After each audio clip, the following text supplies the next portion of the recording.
Cryptocurrency. XTZ. Tezos.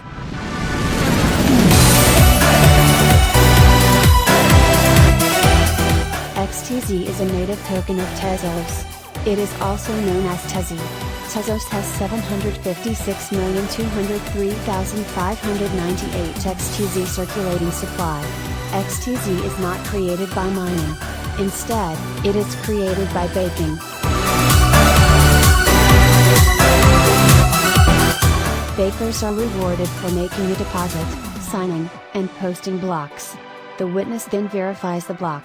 Bakers can lose their XTZ savings if they engage in dishonest behavior, such as double spending.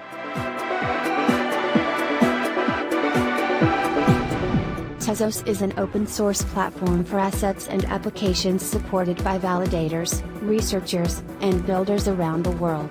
Tezos aims to provide the required security and code correctness for assets and other high-value use cases.